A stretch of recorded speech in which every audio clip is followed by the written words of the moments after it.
Right? Like this Tuesday on the Tuesday edition of the Buddy Martin Show.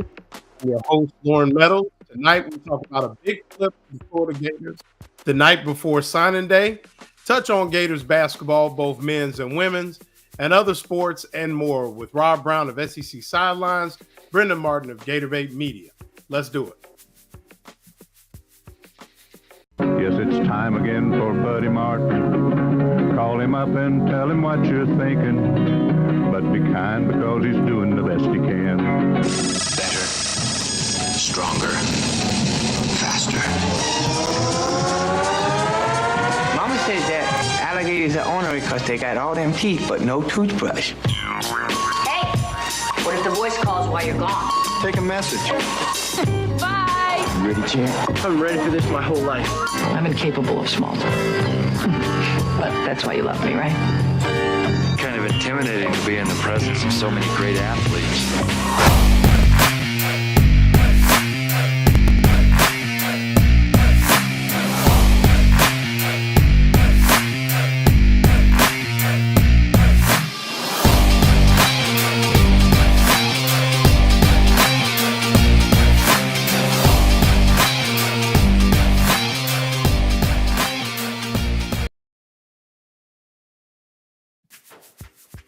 Welcome into the Tuesday night edition of the Buddy Martin Show. I'm your host, Lauren Meadows. I'll be joined here shortly by Rob Brown of SEC Sidelines, Brendan Martin of GatorBaitMedia.com. How you guys doing tonight? Good. Good. Doubleheader tonight, so it's going to be big. Oh, yeah, big doubleheader tonight. Got Auburn, Oklahoma, followed by what we got going down at the O-Dome right now.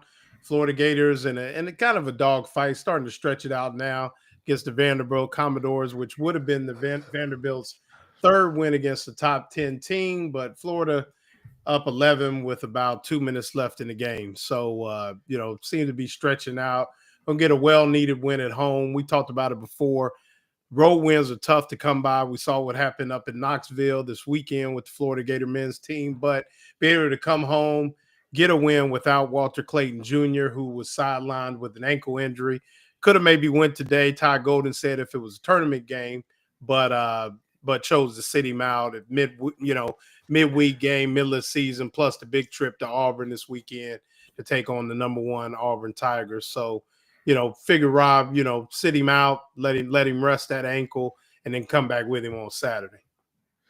Yeah, I mean, at this point of the season, it's at the halfway mark. Everybody's going to have players banged up. Florida, Auburn, they both got 12 guys, 11, 12 scholarship players. Yeah, you have to. And it's not that you're taking the opponent you're playing lightly. It's called survival in this league. And you know what? You got a long this season. Hell, from where we are right now, we got a full 2 months to go. No doubt. And then what used to be big news is kind of went to the background. Usually this time of year was big news. Say about 5 years ago before they added the early signing date. Now we have the second signing date, which is tomorrow. February the 6th. The Gators did get a big commitment, which will be their only signee, but 4-star cornerback Onis Konanbani. I was practicing that out of Heathwood Hall. Kobiani. That's the yogurt. Is it? Yeah. I don't think it's that, but out of Heathwood Hall Episcopal School out of Columbia, South Carolina. 4-star committed, been committed to Tennessee since August, but kind of reaffirmed and reassigned his commitment to the Gators last night. Hard commit will sign tomorrow morning. 323rd ranked player in the 2025 class, 35th best cornerback in the country, and 8th rated best player in South Carolina. And Rob, you noted that, you said this is a big deal, but, is it because now that it puts Florida, I think, 7th best recruiting class in the country this year under Billy Napier, 7th, 8th. Yeah. And then 10th, if you add the transfers, anywhere between 10th and 11th. I think it depends on who you look at. It really doesn't matter till you start cracking schools. But Rob, in your estimation, to get a commitment like that, even though it'll be the only signee, you said that it's a big deal. Your thoughts on that? Well, yeah, because it's a non-event now. I mean, the February signing date. And Florida pretty much closed with a bunch of I closed with 9 or 10 guys that were 4 5 there. A sign that what happened in season, and that's huge to see. And you can't. How does Tennessee recover at this point? They don't. So that's a big win because Florida will play Tennessee, and you know what? You got players now. You hope that they stick around for more than a cup of coffee in one semester. Right. And I mean, you talk about getting a guy, uh, 5-star guy like Ben Hanks. Now you add Conan Bonnie to a nice defensive back class. Will Harris seems to be the guy that, even though we lost Corey Raymond came in with a lot of fanfare, didn't really work out under Billy Napier, but Will Harris seems to, the way the team played second half of the season, you got guys like Devin Moore, Jordan Castell coming back, Asa Turner, Dijon Johnson. This secondary seems to be, rounded into form when you start adding some of these top-notch young guys to where Will Harris, this back end of this improving defense could be really strong next year. Yeah, well, defensive secondary, their success, everything comes from having a pass rush. And then if you're going to have a pass rush and you're aggressive, you got to be 2 or 3 deep on the front 7. And that's the problem that we have right now because of guys checking out, leaving. It's hard to develop depth, certainly quality depth more than anything else, which is the kind of depth you want. Yeah, no doubt. I think that you saw a team that improved their pass rush. At least Florida was able to finish in the top 10 in sacks. So, if you want to talk about some things, I know, we got to wait and see. But going into the spring, this has to be a unit that is at least on the uptick as far as improving depth and things like that. Able to grab some guys in the transfer portal up front. Obviously losing Shamar James and a couple others, but being able to bring back some of those guys, Caleb Banks and others, Tyreek Sapp, should really help this defense improve, Brendan. Yeah, well, you got Vinny Sinceri that's added to the defense now, so which is going to definitely be focusing on the secondary, which is his thing. Obviously, I don't think that's a big secret to anybody. So obviously, there's some moves in there. We're just looking at recruiting stuff because you've got Dallas Wilson, right? Now you've got Cameron Cosman. I don't know. The names I can't get the names. That's the new guy's name that you fumbled on. But you've got now what? Onus, yeah, and Conan Bonnie, yeah, Conan Bonnie. Yes. I'm dyslexic, so everyone calm down. No, it's my first name. The first time I read that name. But you've 14 flips since November, something like that. That took you from like the 51st class to like number 8, right? 8 or 9, somewhere in there. Yeah. So. We'll just say top 10 because everybody 10, rates. Okay, Yeah, right, everybody yeah. rates. That was the I think ways, that's 247's ranking. So whatever you want to do with that, but that's pretty impressive. So I think that's all. As long as they all stick around. But obviously these guys are seeing something that they want to stick around for. And you've got the internal recruiting of DJ Lagway, right? So and company, which is great. So everybody wants to be a part of a winning program. So that's all going forward. I think, you tell me, Coach, like, is it a big deal to bring in another guy that's going to have a different sort of, I don't know, like, because we talked about this with a couple of head coaches, how hard is it to meld these two, Ellis Johnson was talking about how, it can be great and it can be not so great if they clash and butt heads. I think you got to check your ego at the door. And I think if you see what this Florida program is building and the way it's being built, it's a very modest program, a very modest group, a group that in a lot of ways has said to the fan base and the people observing the thing, let us just get to work. Let us put our head down. Let us get to work. It's not a lot of flash, not a lot of fanfare. And I think a guy like Sinceri, who comes from that Saban tree where it's about the work, it's about what you do. That's what speaks the loudest. Obviously, from a coaching family, played at a high level, was a really good safety at Alabama.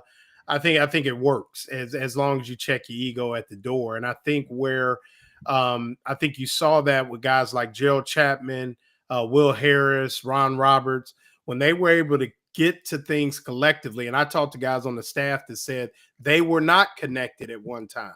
But once that connection happened, you really started to see that defense grow. And I think that's where, a guy like Sincere is not going to try to come in and change anything. What he should be able to do is bring more nuances to particularly that safety group.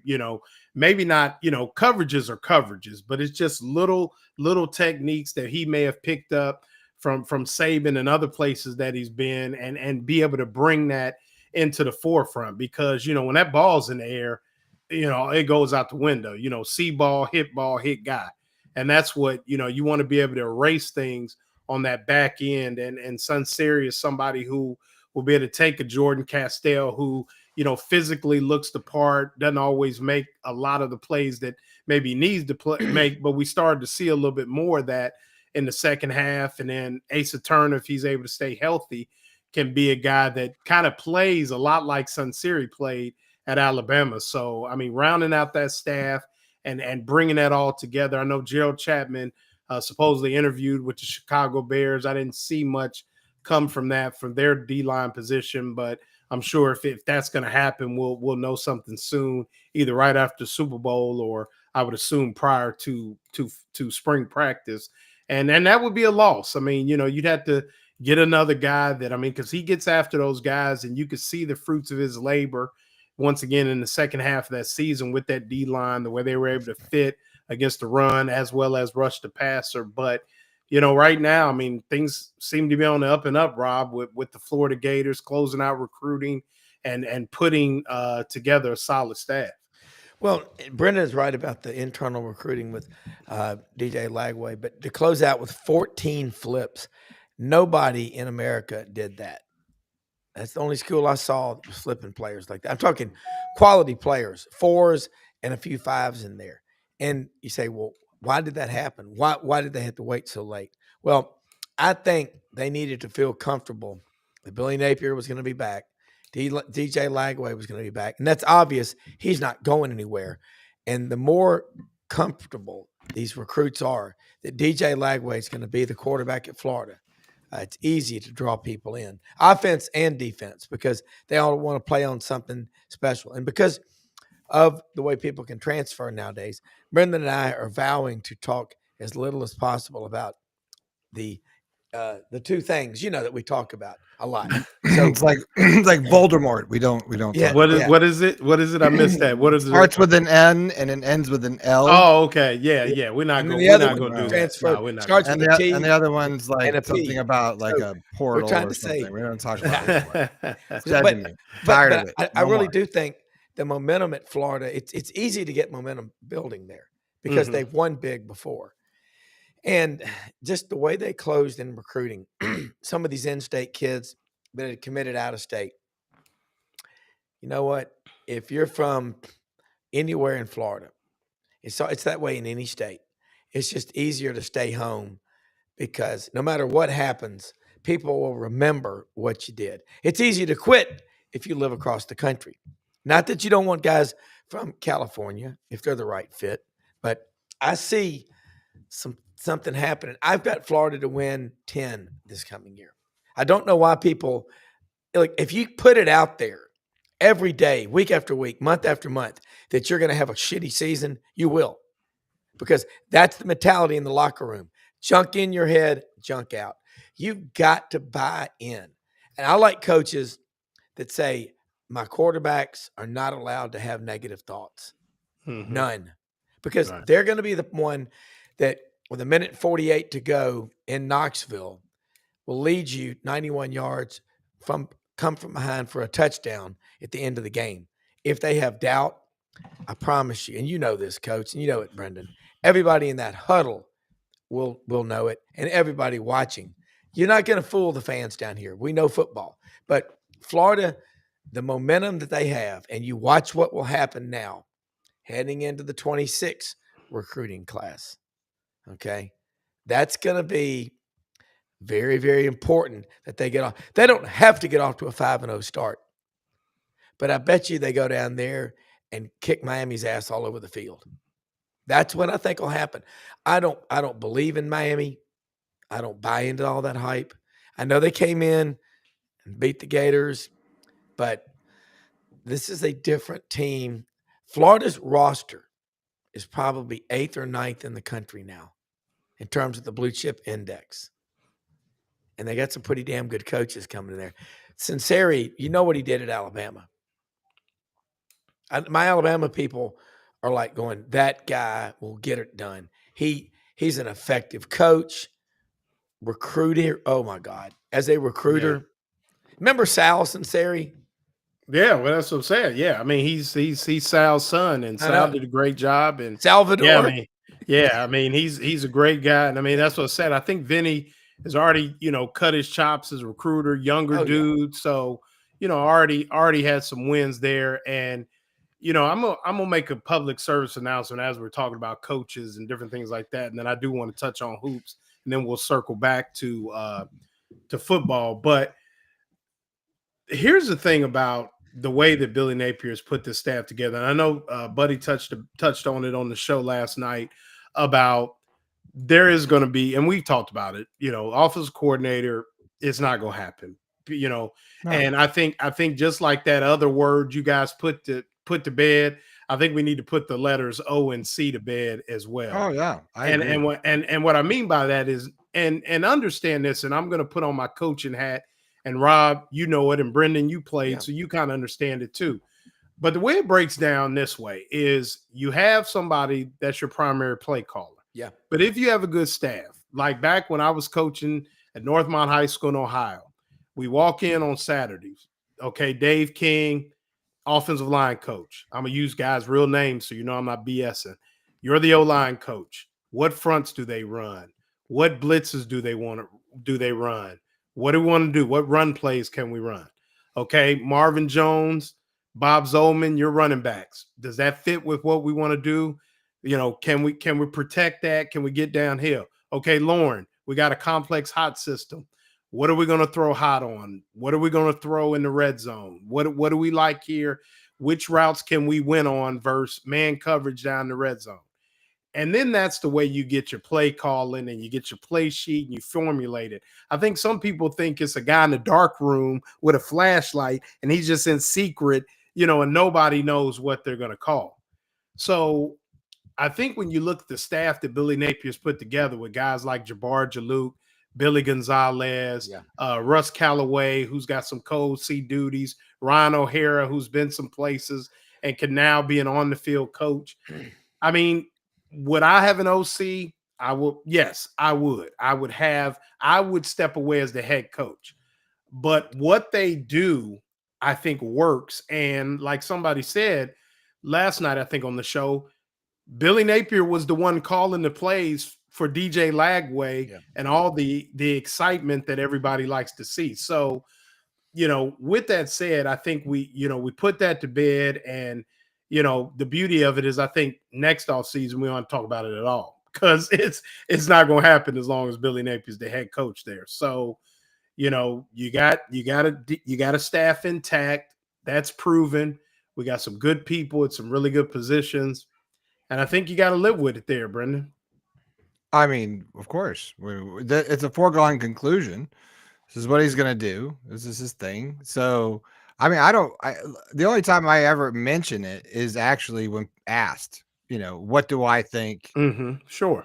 I don't walk around beating my drum about it. Right. And I think that's just my opinion.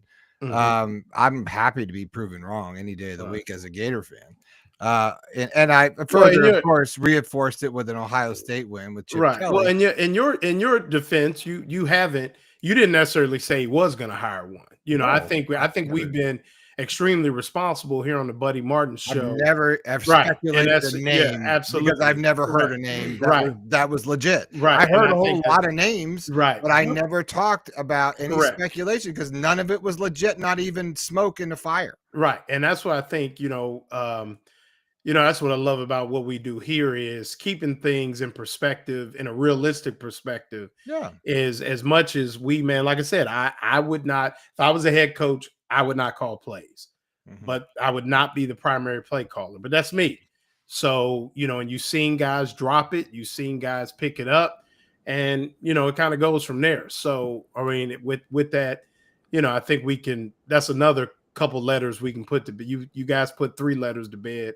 We can put letters O and C to bed as well. And with that, we welcome in 4 letters, BOSS, the boss.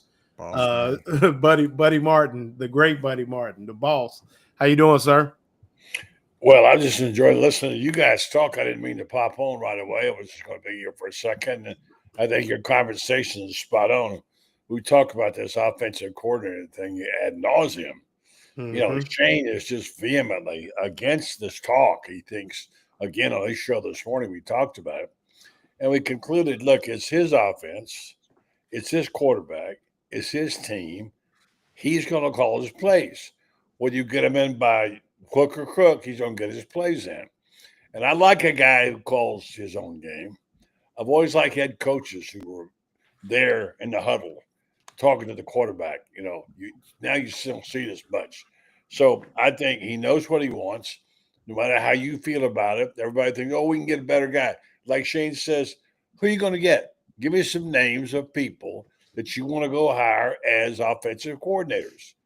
I mean, it worked out well for Chip Kelly to make $3 million to go to work for the Raiders. $6 million. I don't know that magic name, Rob. I'm sure they like to have it down in Auburn as well. Yeah. I don't know that there's anybody out there who's going to say, yeah, let me bring this offense, because he's got his philosophy.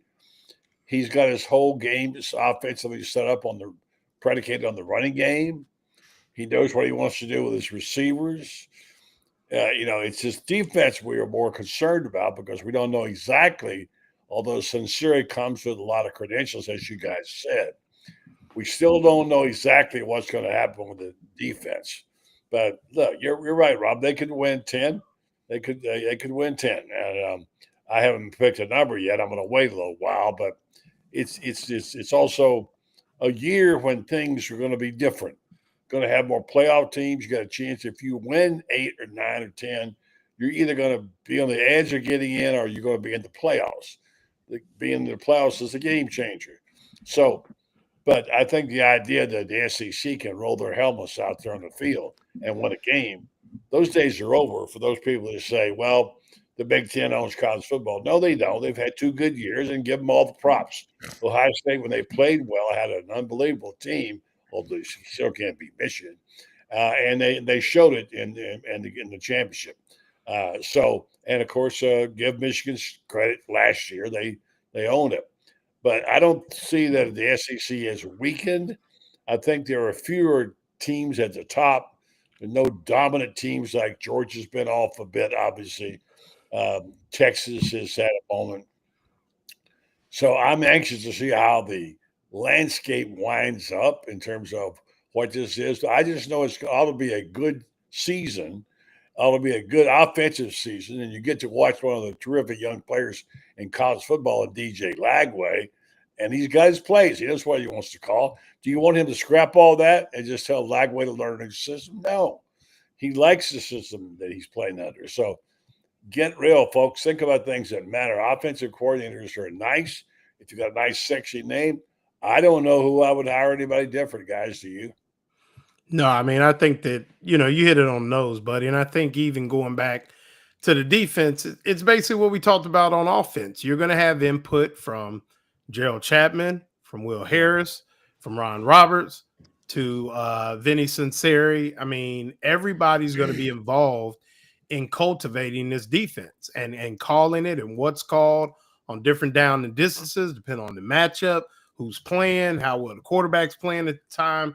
I mean, all of those things go into defensive play calling. So I think it's the same thing. I think when the people that think it's one person that has done it's funny. They give people credit but it's like well, Corey Raymond was the man, with the defensive backs when they had LSU and they had Tyrann Mathieu and all those guys, and all the defensive guys were all, they were all the rage. And then they want to talk about the position guys and what they do, but then when things don't go well, they want to pinpoint one guy. And so I think that that's something that you just have to understand that that's really not how it works for good football teams and good coaching staffs. They work together and they make their way. So I think that that's something that like I said, we could put that to bed for a minute and touch on the fact that I guess the Gators down at the old Dome, right down the block, 86-75 winners in basketball tonight. Another big win. They moved to 6-3 in conference, 6-3 in conference, 19-3 overall. Fifth in the SEC right now, with now a big road trip headed to the plains of Auburn to take on the number one team in the country, the Auburn Tigers. And right now, fellas, I mean, we're in the middle of, we talk about a special year and kind of a resurgence. We're starting to see a resurgence of this Florida basketball team, a solid 2, according to Joe Lunardi, in the bracket, and could work their way into possibly a number 1 seed, depending on how the rest of the regular season goes in the SEC tournament. Surely, if they finish anywhere between, with 1 to 2 more losses in the SEC and win the SEC tournament, they could be on the outside, maybe getting that back end of a 1 seed. But Rob, I mean, the Auburn basketball team well, you also know SEC basketball. To get a win like that without Walter Clayton Jr. is pretty impressive. Denzel Aberdeen makes his first start and played pretty well.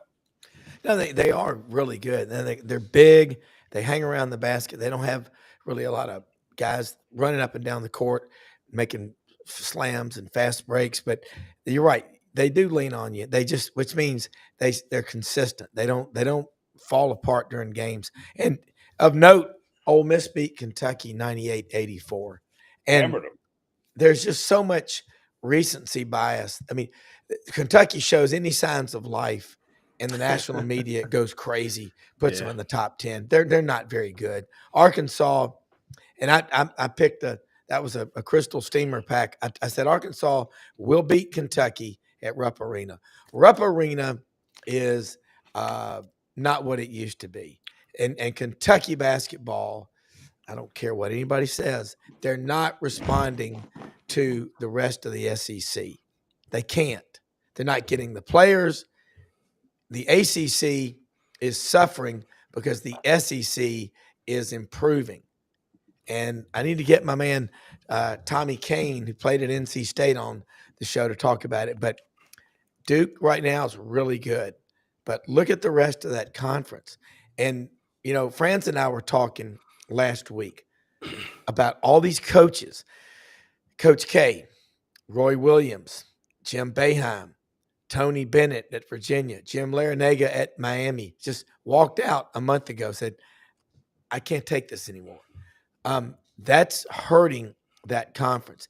And then you look at these coaches that are flocking to the SEC in basketball. And I mean, Auburn's they got to get past Oklahoma. And that is going to be a tough out tonight. I mean, it's in the 21-15 with 12:27 to go in the first half. But Oklahoma beat Vandy by 30 the other day. Now, this matchup, the Gators and Auburn Saturday, it will not be what everybody thinks it will. It'll be, I think, a very close game.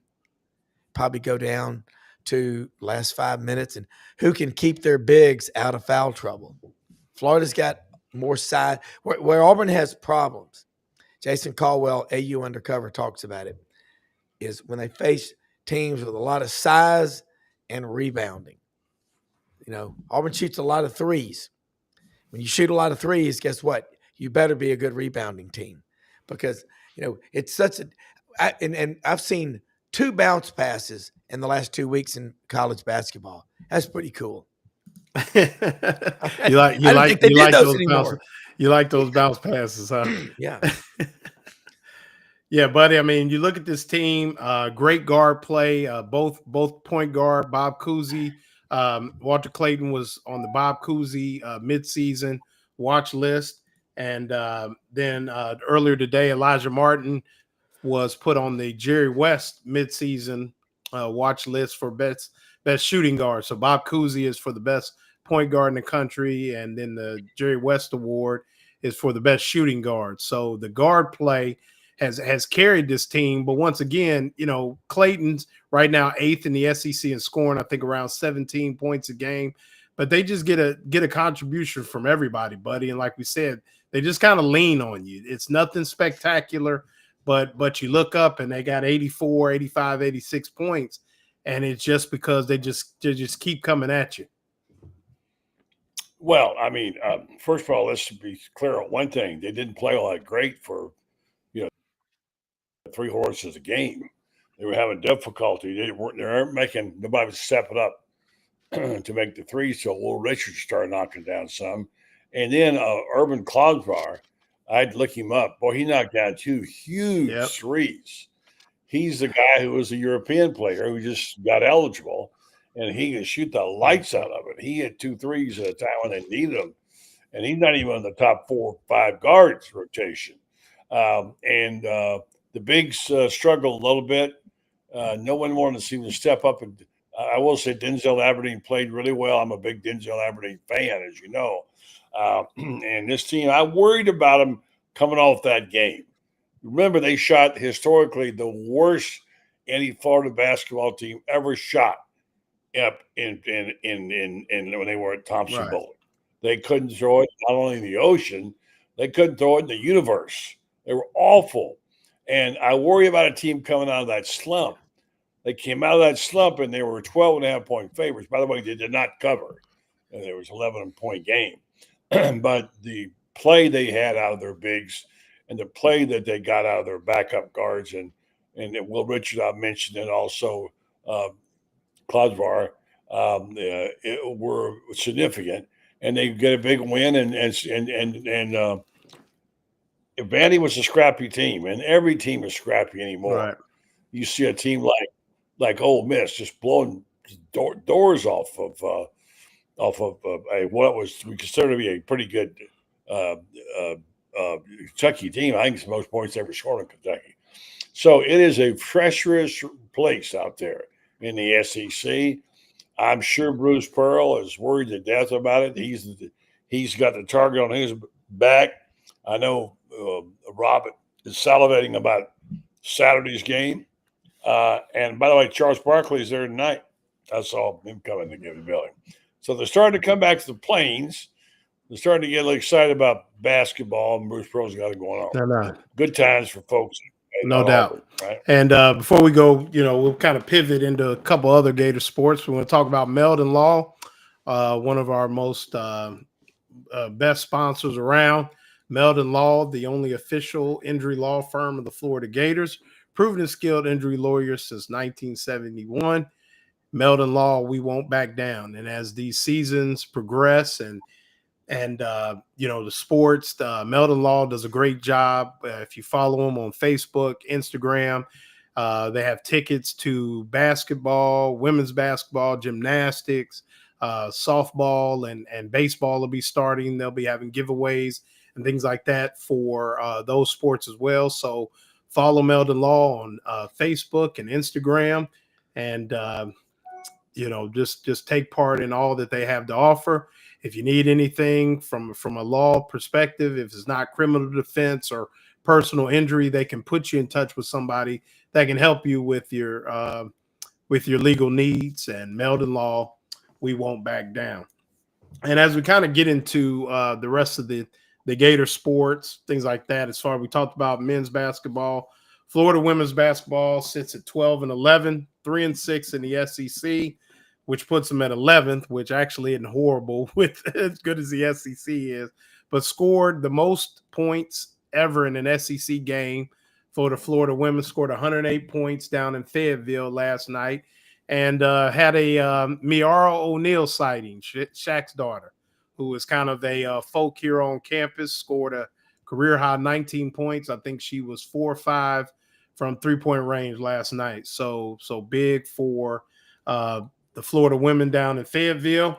And then gymnastics is currently ranked second in the country, behind the SEC foe, Oklahoma, defending national champions, or runner up, or I'm sure Dan Bond will fact check me on that. And then everybody's favorite spring sport, well, most people, softball begins Thursday, and has been. Oh, you like track. I do like track. I like softball too, but softball, and you can speak to this a little bit too, Rob. They start Thursday night against North Florida, and then head to USF for a big tournament this weekend. The Gators have been ranked as high as number 1, and some people think this could be Sully's best team that he's ever had. They return 6 of the top 100 players in the country, including Jocelyn Erickson, who is the nation's best catcher, Kendra Falby, arguably the best center fielder, and Corby Otis, who transferred from Louisville and was a All-American in left field. So what's interesting about the SEC is it doesn't get any, last year every SEC team made the NCAA tournament, and you add last year's runner-up and 4-time national champ, Rob, the Oklahoma Sooners. What do you think about that? Well, it's just going to get a lot tougher, but that's what you sign up for when you go to the SEC, and you should expect that. But I do think Oklahoma and Texas will not go undefeated. They're going to find out. Look, they're great programs, but having to go on the road and having to play the other SEC teams, it's going to be a lot different. So they'll still be. But Florida's got a great program, and Oklahoma, they're having to see in every sport. We all knew that Texas was better prepared for life the moment they joined the SEC in football. In basketball, both those programs, it's about a wash. But yeah, and I think track and field, swimming. I mean, Texas will come into that. Oklahoma's, softball, baseball, football, pretty good basketball, gymnastics. Yeah, we're bringing sand to the beach by bringing those teams into the league. But if I'm Florida, I don't see Florida's program declining because Oklahoma and Texas are in the league in terms of softball. Right. Yeah, and I mean, I think what's nice is for the first year in the SEC, they do get to make the trip to Gainesville, both Texas and Oklahoma, for a weekend series. So, but I know you don't follow it. I mean, stay on it as much. But when you look at both baseball and softball, adding Oklahoma, I know you're a baseball guy, adding Oklahoma and Texas, and just bringing those programs into, both have won national titles in both sports, bringing those into the SEC as we get ready to kind of bring the spring in as well with some of those sports. Just what does that mean with adding those two teams and the history that they bring? A lot. They have a lot of great history, and if you know anything about Oklahoma, you know what their history in softball is, and baseball. Texas used to have a great team in baseball. I think they're in the elite league. I made the mistake. I don't say it was a mistake. I misspoke about 2 years ago when we were talking about the baseball and softball programs. At the time, they were in a little bit of a slump. I believe softball had lost 3 in a row, and I can't remember baseball had dropped down. And I was talking with Rob, with Shane on his Monday morning show, Pot Up Matthews on Tuesday morning. And we talked about what was ahead and the softball and baseball team. He said the elite teams. I said, well, I wouldn't call them elite right now. What do you mean? I said, well, I mean, what is elite? Can you lose 3 in a row and still be elite? I don't know. Maybe you can't. Well, they got all over me about that. Oh, I like them now. Are they elite now, buddy? I remember that. So, but they did shock you that year. I think a lot of people didn't expect them to make the run. Obviously, they end up going to the College World Series, kind of backdooring in, had to go on the road on the Super Regional, and ended up beating Virginia Tech. But I mean, you were spot on at the time. They had some work to do. I mean, you and Brendan have been very critical of Gator football at times, right. And I don't think he ever said they were bad, and they have not been elite, and we wouldn't even pretend that they were elite at this point in time. But anyway, that's neither here nor there. Yeah, the two programs are great. I'm excited about some of the changes they're making. I see they got a guy, a 4-star. I don't know if you talked Yeah, about we it touched tonight. on it, but go ahead, help yourself. Pronounce his name. I don't know pronounce his name. Onus Conan Bonnie. I got it. I'm on it. I'm on it. Yeah, you got it. Yeah, Onus. Yeah, Onus. But I mean, yeah, he's flipping. I remember when Urban Meyer first started flipping people went, "Oh my gosh, you can't do that. That's not, that's not nice." Whatever. When Urban started flipping people back in the day, and now it's a common practice. People keep coming to them. I don't know the details. We never know about what they're getting, if they got better offers. But when you get a 4-star away from one of your rivals, that's a really good thing.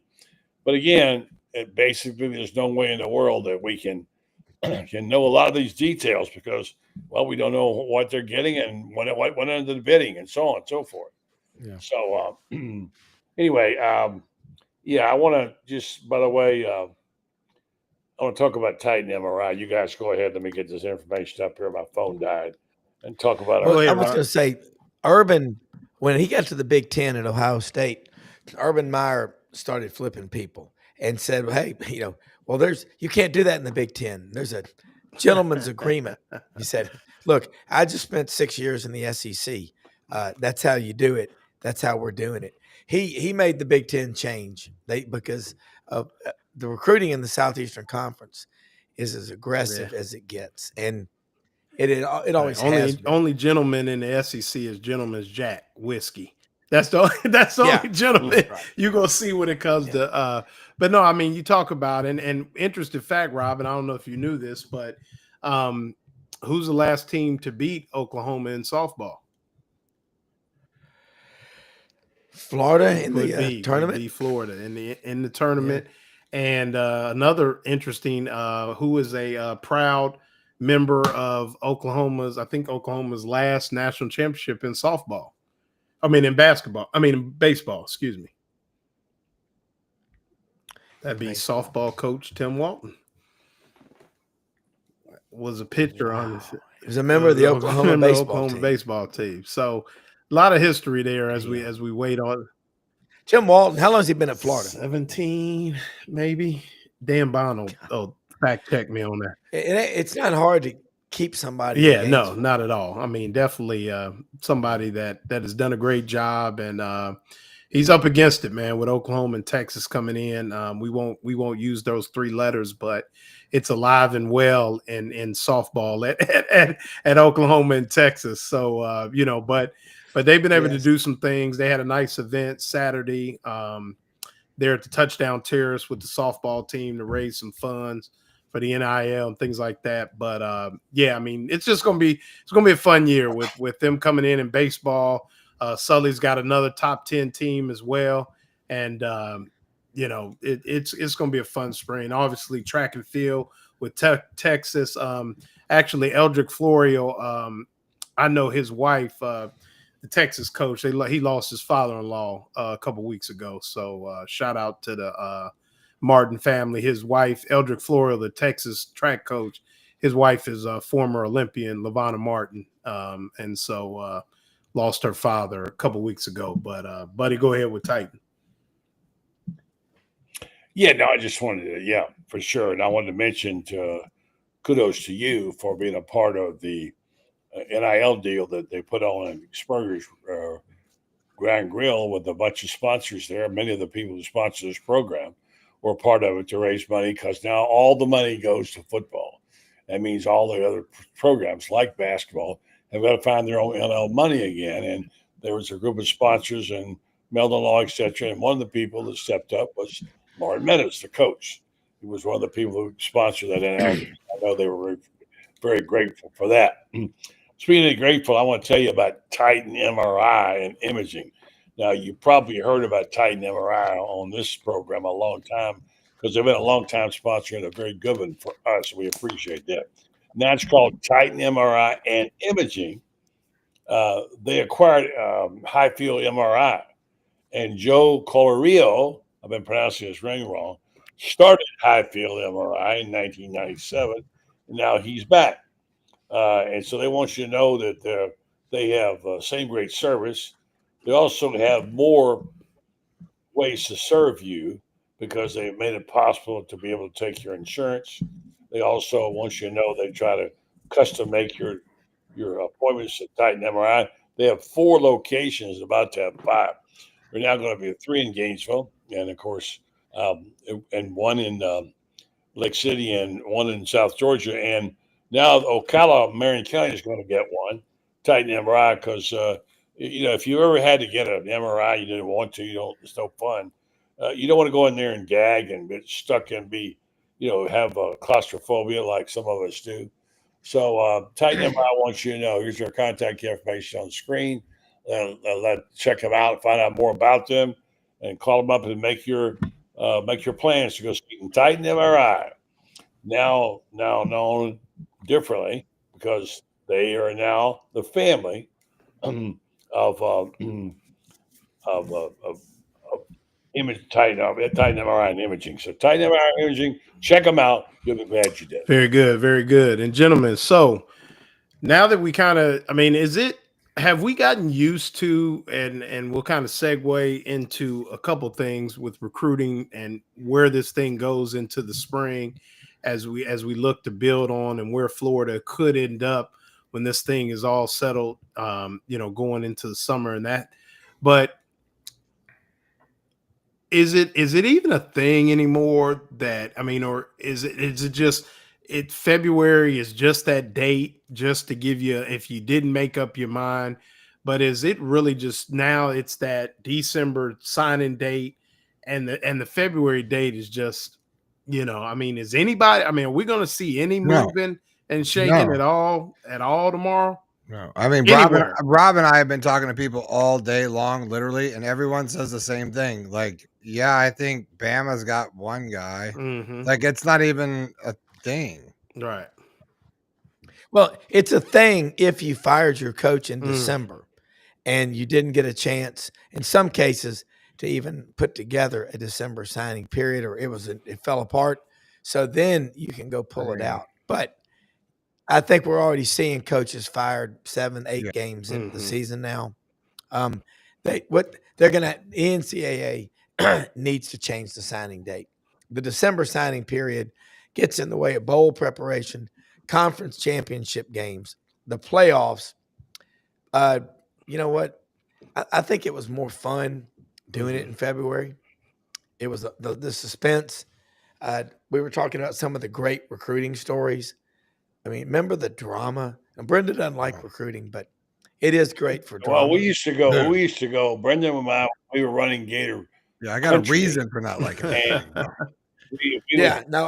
I can understand, guys.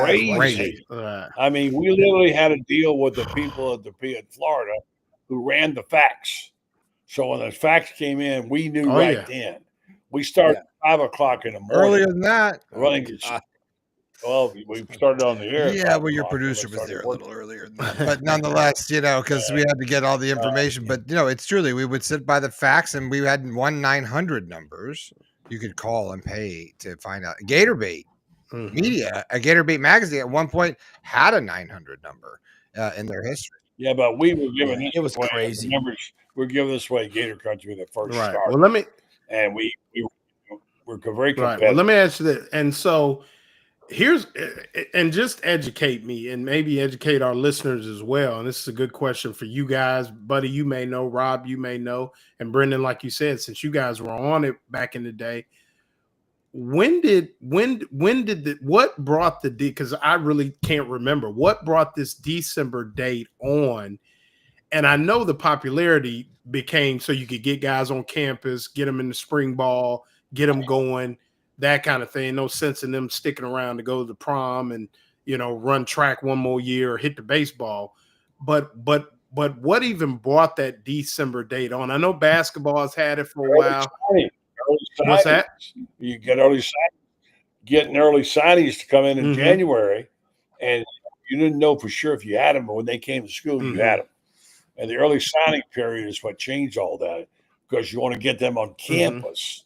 So it's not enough just to sign just to be a verbal commitment or even sign a scholarship. They want you in the house on campus in January, and this is how it changed. It's just I can't tell you how dramatic it was. And Brendan remembers it was just. I mean, we didn't sleep for 2 nights. It was just crazy, man. Just crazy. Yeah. And I think.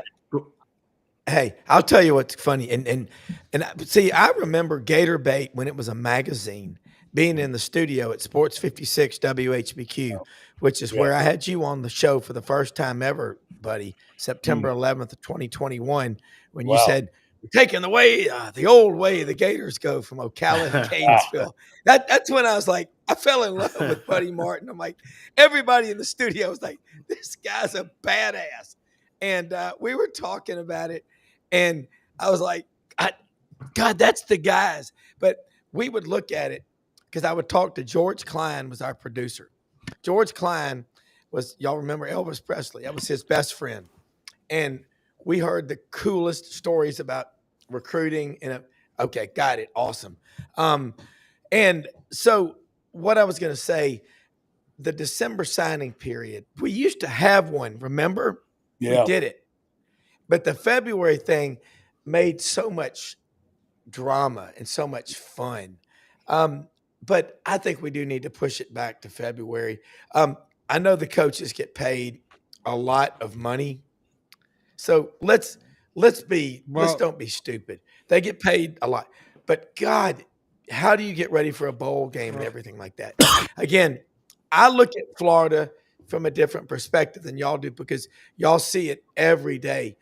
But I look at Florida and I go, how can you not be great in everything? Recruiting, what Florida did in recruiting, the last 14 commitments, getting all these flips. I mean, that was the biggest story in recruiting this year. And I don't think it received a lot of national attention, but y'all did talk about it. So I think Florida, they hit rock bottom. Did with that A&M loss, and then it turned around. Yeah, I think that was your dead cat bounce. That's a stock market term, but that was the dead cat bounce for Gator football. And there will be. Well, no I think it's back. an interesting point too. As much as people talked about the schedule last year, and everybody said, "Man, they're going to be up against it." Georgia, Texas, LSU, Ole Miss.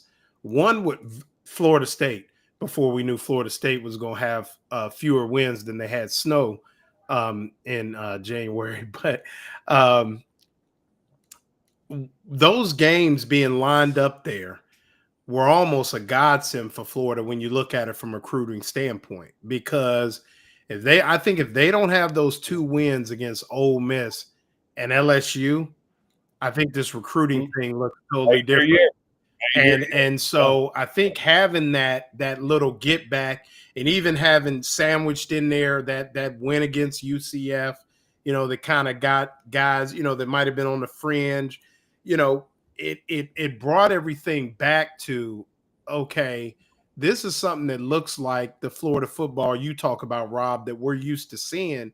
And I think even though the schedule was daunting, I think in this case, with those wins, it did Florida a favor, not just in getting big wins and maybe saving the future of this coaching staff, but putting the recruiting in a different light as well. Because I don't think without those 2 wins, they get those. If those 2 wins were on the back end were like Mississippi State and, some maybe a Samford, and that's what got them to the wins, I'm not sure that it would have been, they would have had the same.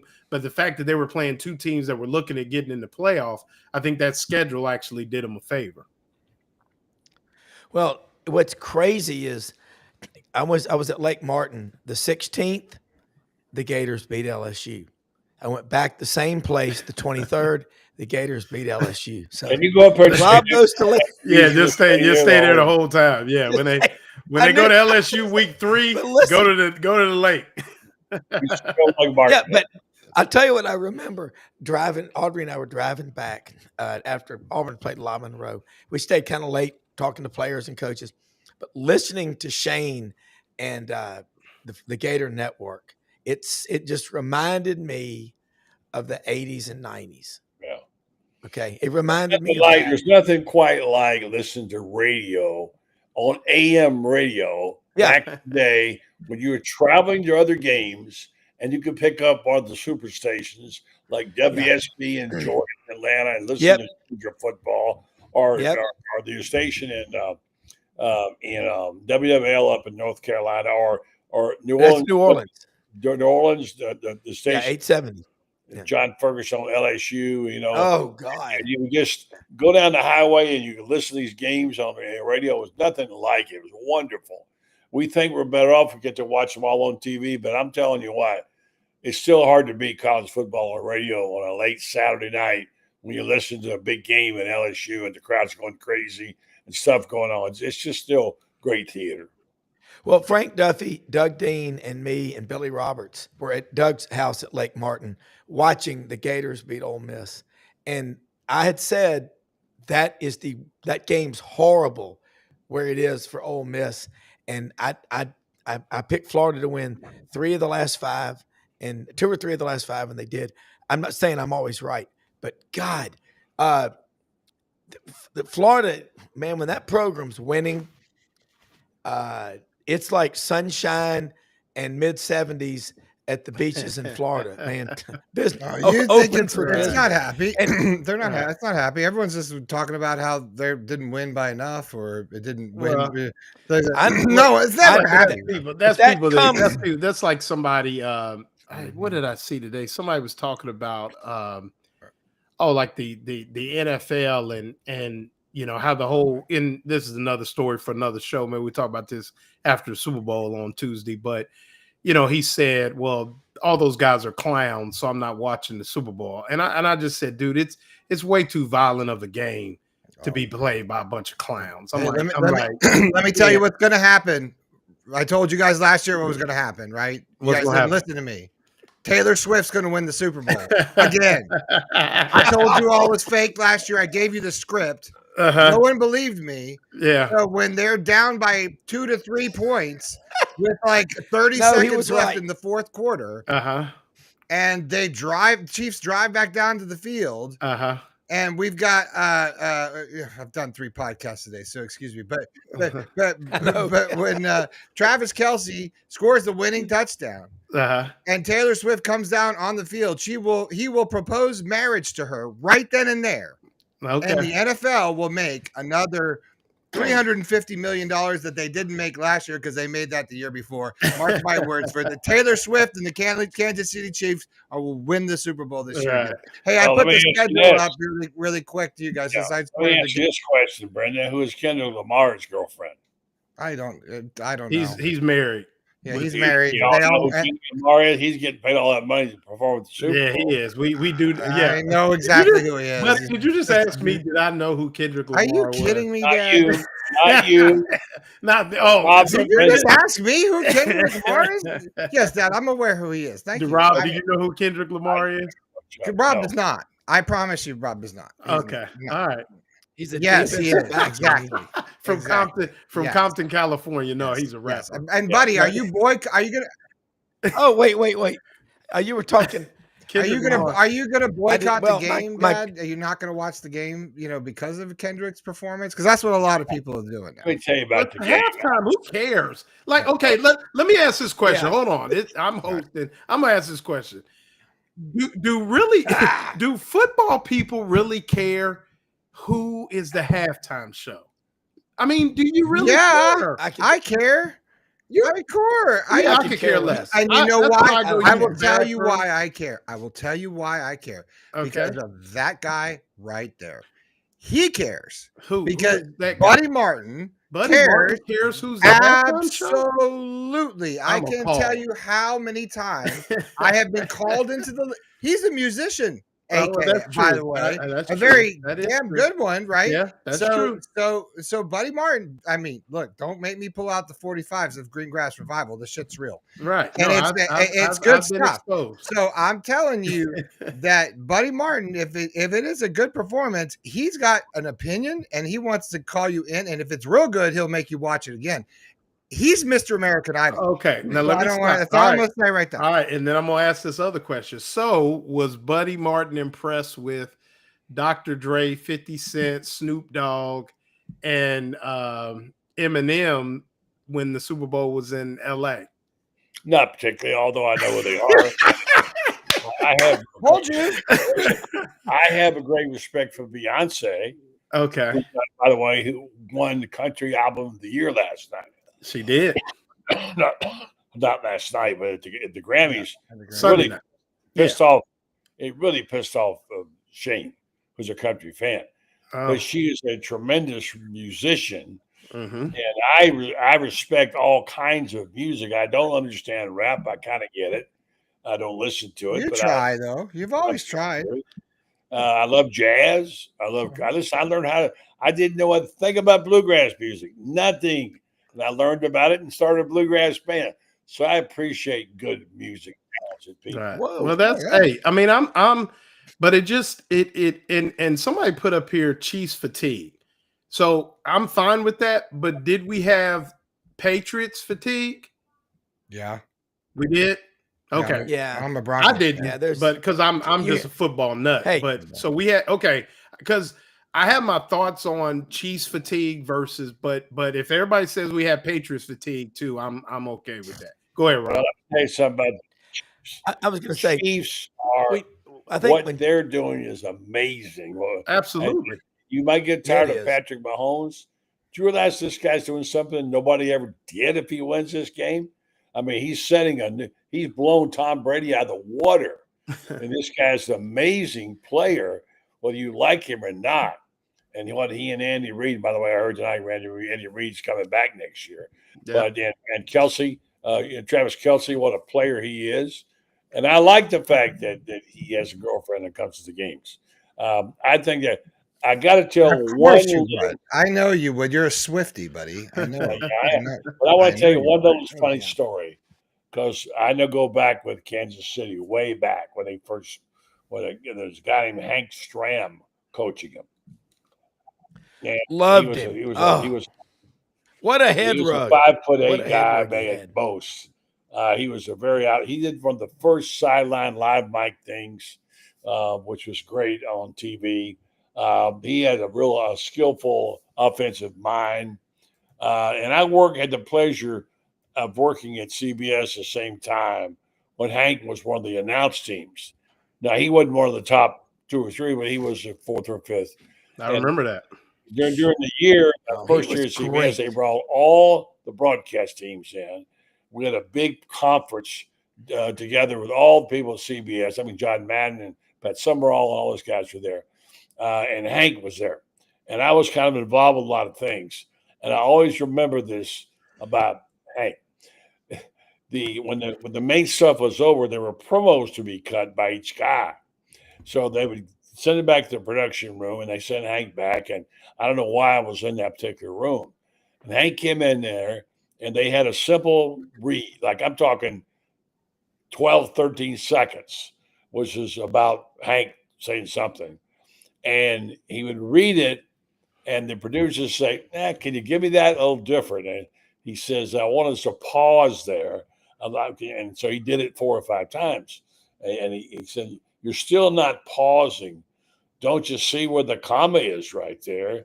And he said, no. And he's really getting ticked off.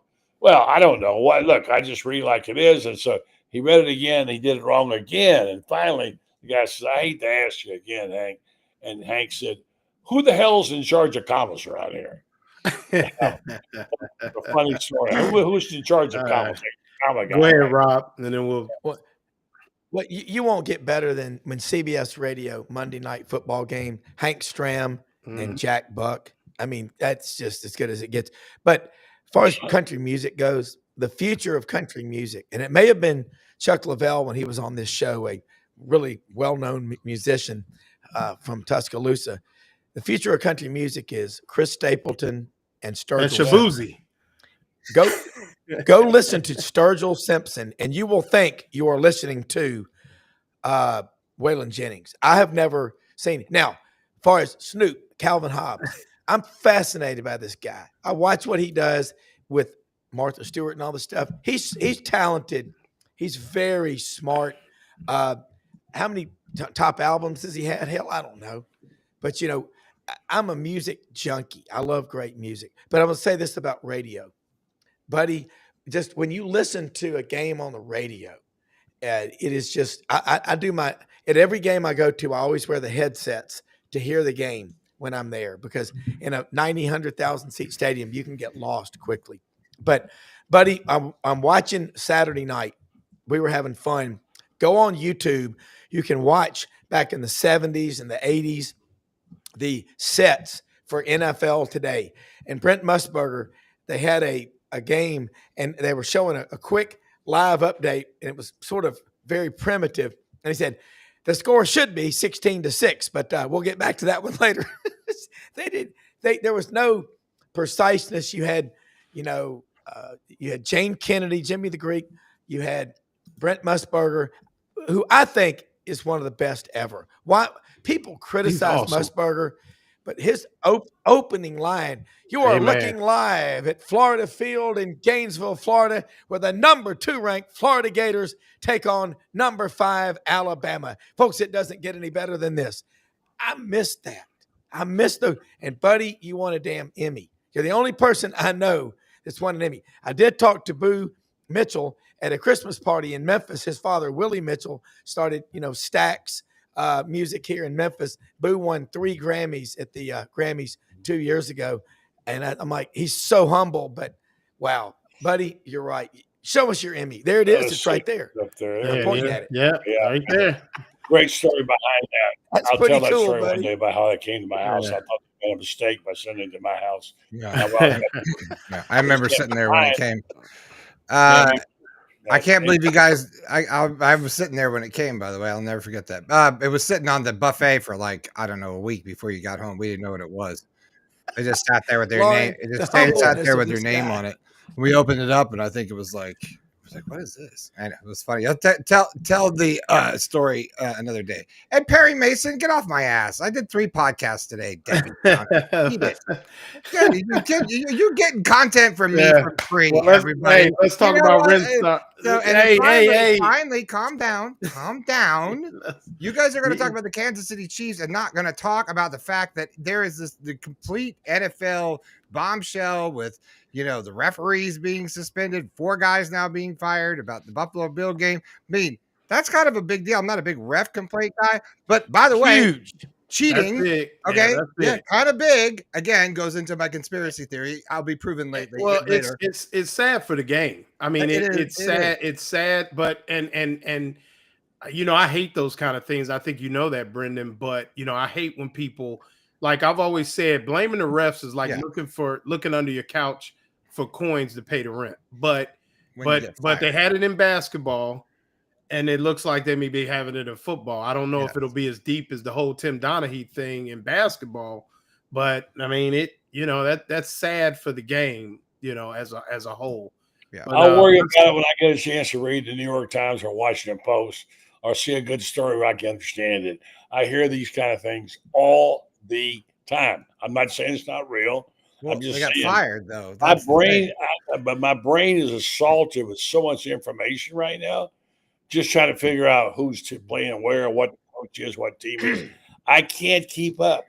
And then I'll get a text or something saying, "We're changing your password." Why are you changing my damn password? I don't want. Don't get him started. Well, we do know we'll have to have our buddy Mike McGinnis on here, former SEC official. Well, it's he knows some guys that are in the NFL. So that'd be a good show for you. I think that's more like, again, we don't talk about it, but that's a big deal when they get fired. And lastly, can we congratulate the start of spring football? Are you guys excited? Because spring football actually started yesterday officially for one team who starts every year at this time. Hawaii Rainbows are in spring practice as of yesterday. Yeah. So they wrap up their spring game on March 9th. There you go. That's because of the rain. That's because of the rain, right? Or something like that. Let's go ahead. Because of the rain. I know, but every year they're the first ones to start, and they started yesterday. So they're out there. All right. There you go. Let's have you guys for what Rob, you and Brendan for starting your Auburn Undercover show. That's easy to say. That was fun. Yeah, we're building this network, man. Throw that I'm gonna sketch. tell you Go what. ahead. Yeah, Rob. No, just it's so much fun doing this. Is the third show I've done today with Brendan.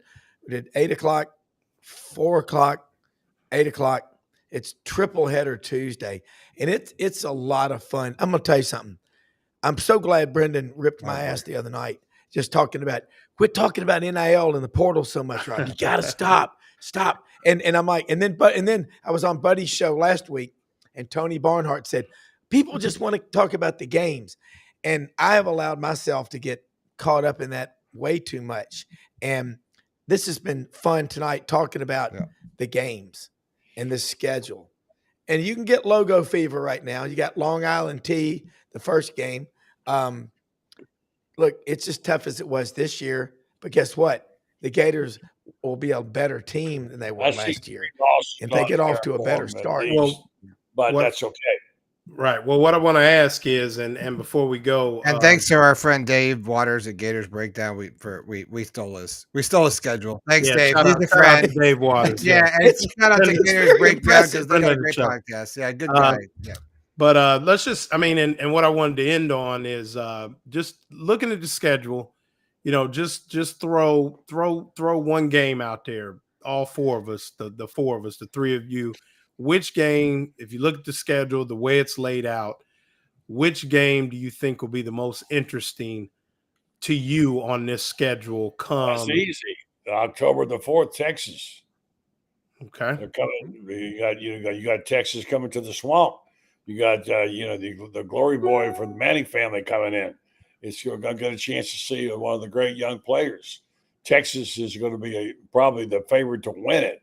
So there's some good games that I tell you, having Texas come to the Swamp is as big as it gets. Rob? That Ole Miss game, November 15th in Oxford, that game and the Tennessee, those two right there. But I'll say the Ole Miss. That 5-game stretch doesn't look like last year's, but it will be tough.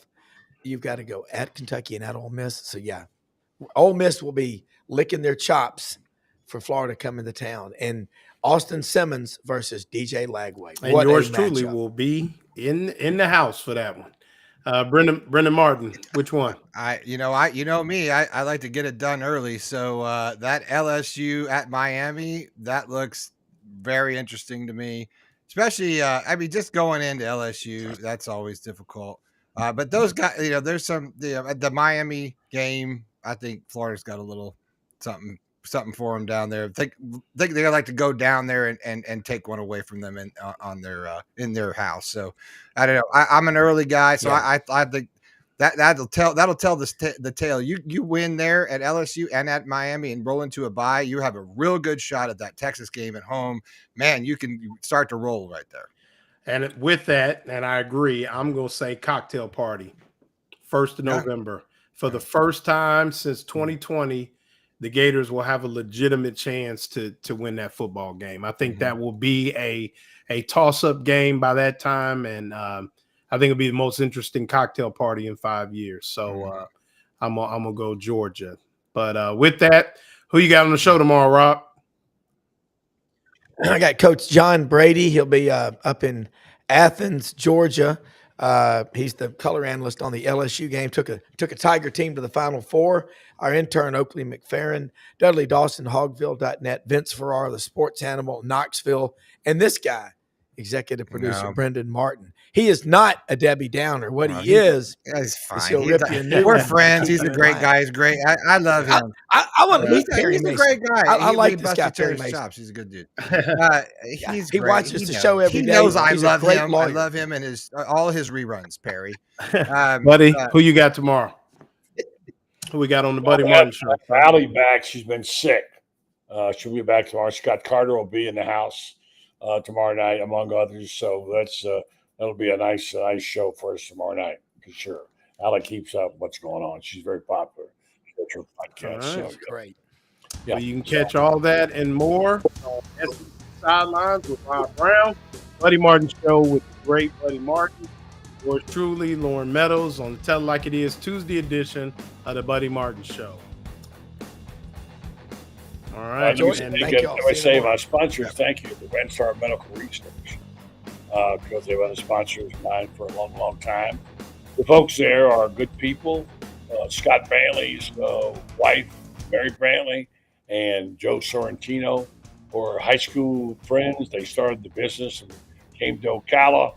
And you might remember their son, Joey Sorrentino, played for Florida, at least Joe's son. And they're doing something very special there. They want you to take part in it, and they are interested in your health and my health. They have these clinical trials, as you see. It's a very medical research facility, and they want you to come aboard and take part in these if you can. They would you could be compensated for time and travel. They use the data and the information to send off to other companies to get information that we need about our populace here in Marion County and Gainesville, and all north central Florida, so they can do a better job of finding the right medication for us. Red Star Medical Research, seeking tomorrow's answers to the health questions of today.